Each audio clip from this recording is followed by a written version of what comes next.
Hmm. Uh, huh?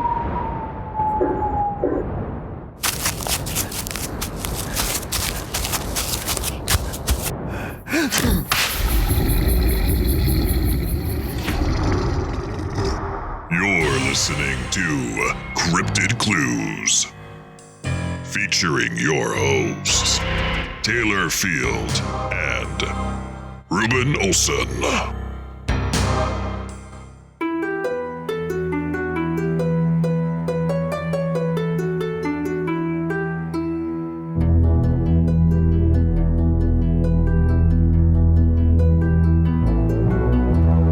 Hello everyone, welcome back to another episode of Cryptid Clues, Campfire Clues. I am your host Taylor, and today we're going to be going back into the realm of the skinwalker. But before we get to that, however, a couple of plugs first. You can find us on our website, CryptidClues.ca. You can get our blog access and such, and you can also find our links to our social media channels as well, our Twitter, YouTube, and Facebook. Additionally, we're also on Patreon, where you can get ad-free, exclusive early episodes available there. And if you just want to say hi or send us an email, cryptidclues@gmail.com if you have any questions or anything you want to just check in with. But without further ado, let's get into this. So again, these are encounters from real people, and I'm going to be changing the names just out of respect for privacy. So without further ado, let's begin. And I quote, "Hi, I'm not going to name the other people I was with due to privacy, so I will be calling them Ted and Alex. Also, I am from New Jersey, and this encounter happened to us at Dorbrook Park in Lincroft, New Jersey. I am also of Native American descent, and I'm pretty sure that a few nights ago, my friends and I encountered something, which I believed to be a skinwalker. A few nights ago, my friends and I were just hanging around driving when one of them suggested we should go to the park and watch the sunset over the lake. We got to the park at around 7:15, and we ended up making our way to the trail which led to the lake. My friend Ted ended up talking about cryptids and said we might encounter something at the park. As we were on native land, my friend Ted then indicated that there was something ahead of us, and we just called his bluff and laughed at him. He then brought up a video on his phone of a sound effect of the goat man trying to scare us. My other friend Alex said it sounded like a skinwalker, and as you know, when you're on native land, you can't say that name out loud. Just to clarify, there was no one on the path except my friends and I, and no one was in the parking lot. 2 minutes after he said that name, I got the feeling that we were being watched, and I looked behind us, and to my horror, we saw we were being followed by something. It was tall, skinny, and moving very slowly towards us. I cursed under my breath, and my friends turned around and also saw whatever I was looking at. I looked at my friend Alex, and to my horror, he looked like he had just seen a ghost, which to me confirmed whatever we were looking at was real.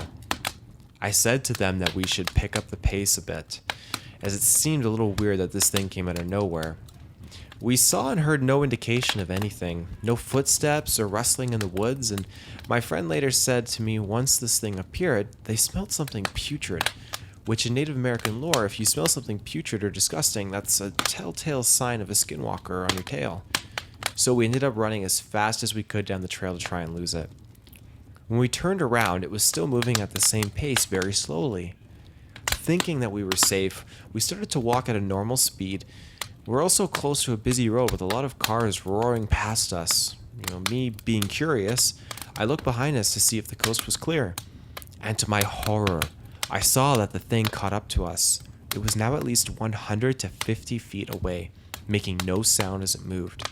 And we were horrified to see that it had no face. We all screamed, and my friends and I decided it was a good idea to bolt as fast as we could back to my car. When we got back to the parking lot, I saw that the only car that was left was my car, and whatever that thing was that was following us was horrifyingly real.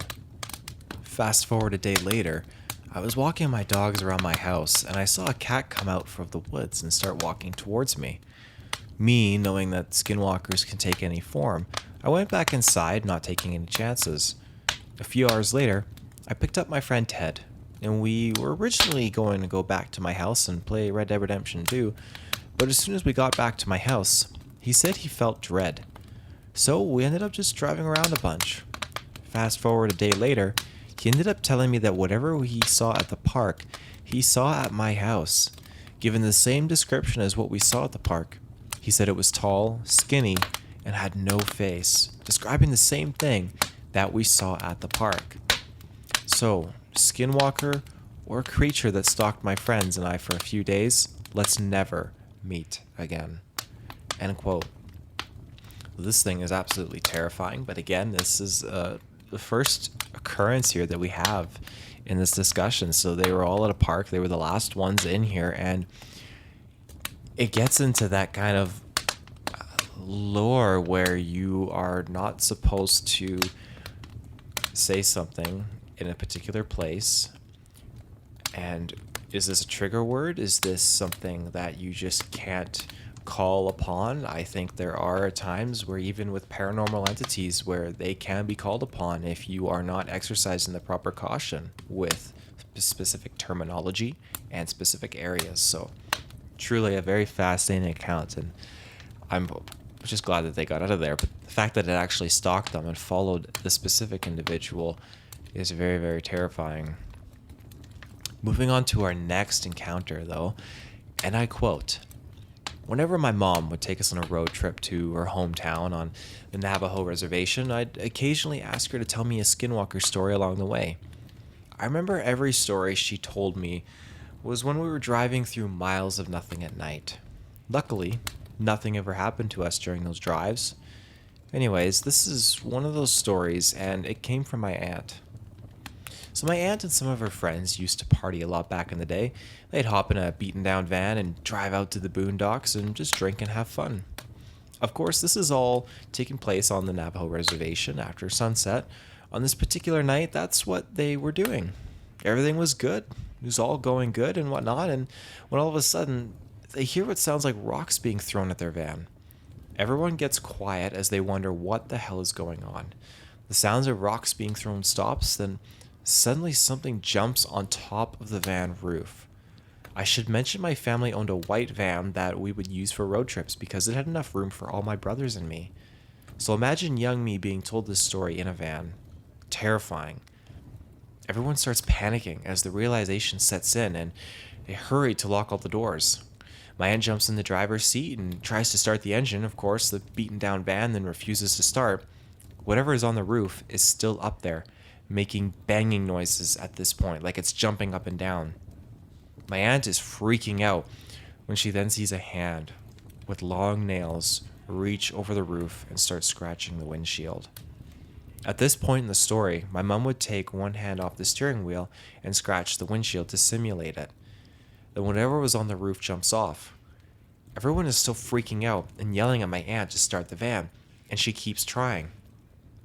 That's when she sees the skinwalker walk up to the driver's side window and stare at her just a few inches away.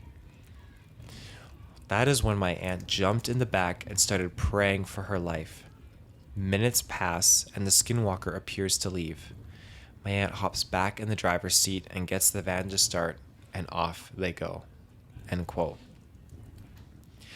Now, this sends chills down my spine reading it. But I will say this is not the first occurrence where something like this has come across my plate, where something has so brazenly made its appearance in front of a group of individuals. This one was very bold. I was just jumping on top of a van, and it's just slashing away and jumping and bouncing, and it's clawing its hand along the windshield to the point where it jumps off and goes and approaches them at the driver's side window.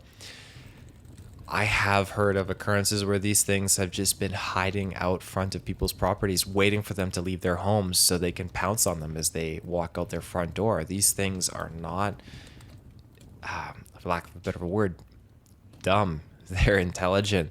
They hunt. And for whatever reason, they target these individuals, whether it be a trigger word on a particular piece of land or just in general. These things are dangerous, and you need to be careful and exercise caution and awareness. There are certain things that are ancient and their roots are buried deep in this land's history and in human history. And when we encounter these things, we have to remember and recall how to properly deal and accommodate these things at times as well, because some of these things are ancient, some of these things pre-exist humanity, especially in terms of understanding. So it's always good to exercise caution. That's just absolutely terrifying. It sends goosebumps down my back reading that one. But I have two more here, so I'm actually just going to jump to a quick ad break, and then we'll be right back. And we're back. So moving on here, we have, and I quote, "My grandmother on my mother's side has always been very superstitious. For lack of a better word, she's not religious, but she does believe in a lot of paranormal stuff. Her mother was full-blooded Navajo and her father was Irish. Either way, she'd never been anywhere east of Montana, and she grew up in Nevada. One year, when I was in grade school, we went to visit her. Most of the visit was pretty uneventful, typical boring old people stuff, except she always kept her curtains drawn shut and would always peek out the window when someone asked what she was doing. She would simply reply, 'Yanalushi is watching me.' This went on for nearly the entire visit until a few days before we were due to leave. My grandma and my then baby brother, he's 19 now, lol, were in the front yard that evening, planting flowers when all of a sudden my grandmother starts shouting, 'Insert little brother's name here. Get away from that creature. It's not safe.' Of course, being in Nevada, we all assumed that my brother had found a scorpion or a rattlesnake, so we all run outside, just to see what my grandmother, clutching my little brother and shaking in terror against the side of the house, standing out in the yard, was a large, black, Great Dane-sized dog. It was staring at my grandmother with an intensity I'd never seen before. It looked up at us, gave a little huff, and bounded off. I don't remember if it moved unusually fast or not, but I do remember it had really deep yellow eyes. When my mother asked my grandmother what had happened, she kept repeating that Yanalushi has found me. She had moved a couple weeks after that." End quote. In case anyone was wondering, Yanalushi is a term that is used to describe shapeshifters. So this is again what's referenced with this dog, and this grandmother is referring to it as Yanalushi, so I hope I'm pronouncing that right, but she must have had cause or reason of concern to suspect that this thing was something along those lines of being a skinwalker. What that significance is, the cause is, I'm not sure. Maybe this thing transformed to a dog at the last minute when everyone else ran out of the building and then it decided just to saunter off. It's quite possible, but I have another interesting skinwalker account here, and I quote, "I was told this story once. Now, my dad isn't a bullshitter or a liar, so I know the story is true. So this was the very early 80s, and my sister, who lived in Toronto, came down to visit our parents for a weekend. She was staying at a friend's house, who loaned her a car so she could come out, and after her visit, she left a little after 9 p.m. She maybe got 7 or 8 miles away when the car broke down. Thankfully, she broke down in front of a friend of the family's house, and they let her in to call Dad, and Dad came to get her. The family said she could leave the car in their driveway for the night, and my sister decided to stay at my parents' for the night. It was now a little after 10 p.m. and pitch black, late November, while my sister and Dad are driving back to the house, and they pass through a heavily wooded area. Out of nowhere, they hear this incredibly fucking loud, inhuman scream that was heard over the engine. Them talking and the radio. Dad slammed on the brakes, and they both started freaking out, when suddenly, a 6-foot-tall coyote walking on 2 legs with black and white striped tail appeared on the side of the road and proceeded to walk in front of the car. As soon as it passed, that same scream played again, only this time 10 times louder. Dad slammed on the accelerator, and they got out of there. It was never seen again. End quote. Now this is very, very freaky. This gives me goosebumps. Like, when I first read this, my mind went straight to Dogman. But I have to remember, okay, these are skinwalkers. These things and how they operate, they have distinct other features and components. And even though they do shapeshift, the Dogman doesn't necessarily have this tail that's styled like this thing. But again, you see a 6-foot-tall walking canine on 2 legs, your mind would go to that initially. But the screams and the mannerisms of this, it's fascinating. This is where some of these cryptids could all start to blend together in what we think we know. But we can't dismiss the fact that whatever this was It definitely didn't have good intentions, and it just wanted to make itself known to these people in this car that, hey, this is my area. You're seeing me for a reason. Don't heed this warning lightly. So that's how I interpret that, and it is terrifying. So to close this episode out, we have one more occurrence we're going to share here. And I quote, "Just to give some background about this story, I was visiting my grandparents out in Shiprock, New Mexico during last October to see family and to go to the Northern Navajo Nation Fair that week. As many of you might already know, many Navajo people, including my own family, are very reluctant to speak about skinwalkers because it is believed to attract their attention. While I, however, grew up away from the Navajo Nation and was very naive about the subject, when it came to skinwalkers, I was an absolute skeptic. My mom used to tell a story of how back in the 80s, when she lived with her siblings and my grandparents, still in Shiprock, but the southern outskirts, about how she and my aunt saw a skinwalker just outside their driveway under a streetlight. She described it as a big black dog with dirty fur, a twisted noodle-like front leg, and these unnatural eyes with a soft burnt orange glow. Me being my own closed-minded self doubted every word, but I never said my doubts aloud. But these doubts changed last year when I went to my grandparents' house last October. Me and my family had just finished scourging the carnival at the Navajo Nation Fair and called it a night. The house was close enough where we could walk home in just 10 minutes, and so we did. When we got there, it was about 9 at night, where we stayed up until about 2, catching up about family affairs and the local news. It was during that time that I just decidedly opened my mouth and blurted out the question, "Hey, are skinwalkers real?" Suddenly, the room gets dead silent. "Guys," I asked. "You shouldn't be speaking about that," my grandmother said with almost a disturbed yell in her voice. So she and my grandfather both decide to go to bed. After being scolded by my mom, and one of my aunt chimes in with a very cautious tone and says, "They're real all right. I had a few start screaming outside of my trailer in Farmington just a few nights ago. Your cousin had nightmares the whole night and woke up crying that morning." Not wanting to push the discomfort any further, we all decided to go to bed. Now the trailer home is pretty old and it was a really nice night, so we slept with the windows open with screens to prevent bugs coming in. Everyone had drifted off to sleep except me, because my mind was still going on a million miles a minute about skinwalkers and wondered if I ever encountered one while here on the reservation. As a kid, I was told it's taboo to think about skinwalkers because it can still call their attention. That's when shit totally hit the fan. Just as I was setting up and finally getting relaxed for sleep, I started to hear something moving outside. I get up from the couch and start wandering over to the kitchen window, and in the trailer, all of the rooms have the lights out, so the only visible light that can be seen is from the porch light out front. I was thankful for this because I told myself it really was a skinwalker outside, and it probably wouldn't notice me seeing it.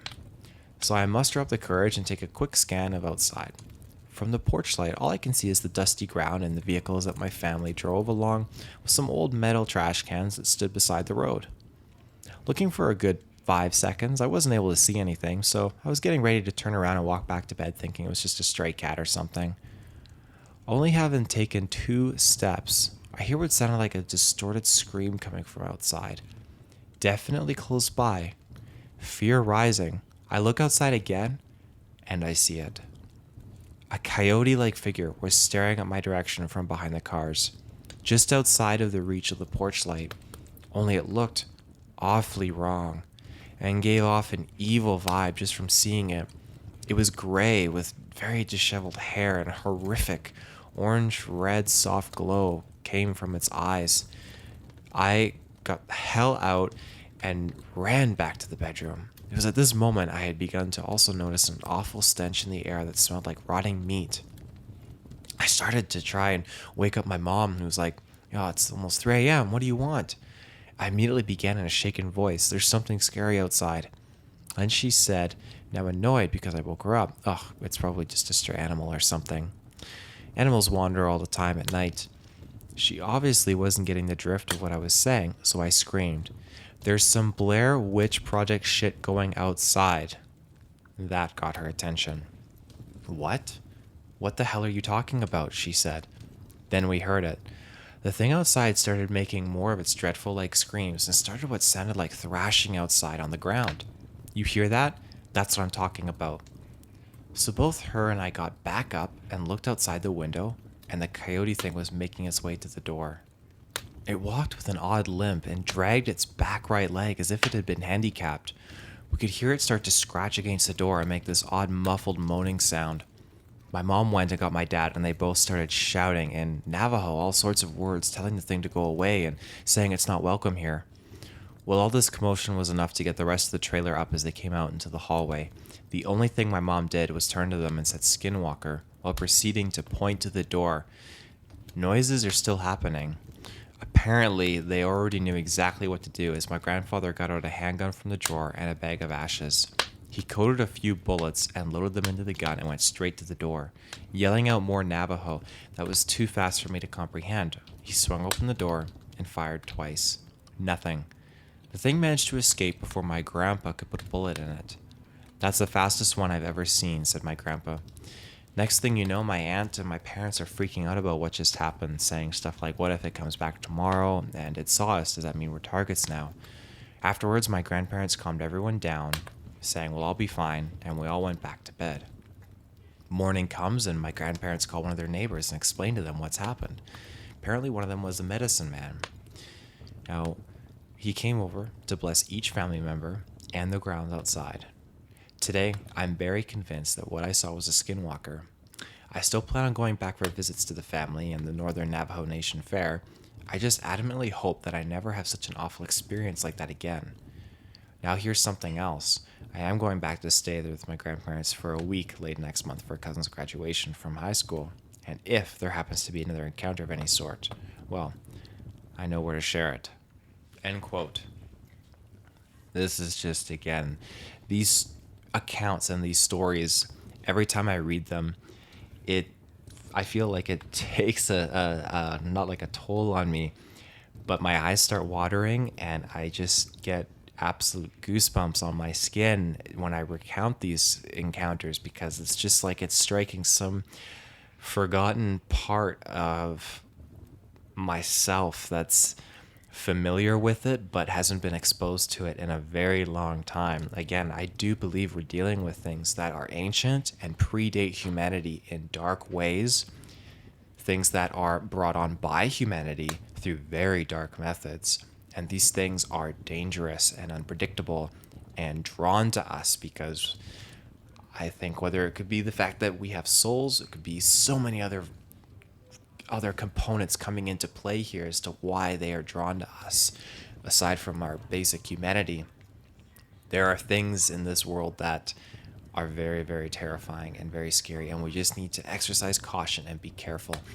And in this case, of this individual having put that trigger word out there, it lured this thing in. And again, I'm glad that this person was around people that knew how to handle this, and that's the best thing that you can do. There are so many individuals out there in these communities and in these exposed areas of these cryptids and these historical things that are dangerous and deceptive that I hope to someday be able to talk to so many more people about this, because it's just a fascinating topic. And again, I'm glad that I could share these with everyone and you could have a little bit more insight into what skinwalkers are about and what they're capable of, and just how to maybe identify them, how to avoid them, and how to not bring them upon yourself or your friends. Make sure that you are careful and you exercise caution and respect wherever you go, so that you aren't putting yourself, your friends, or your family in danger. So again, just be careful and be cautious.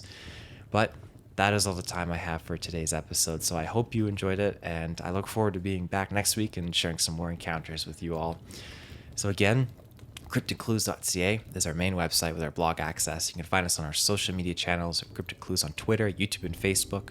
You can also find us on Patreon, where you can get ad-free, exclusive, early episodes there. And if you have any questions or just want to say hi, send us an email, cryptidclues@gmail.com. So until next time, stay safe, take care.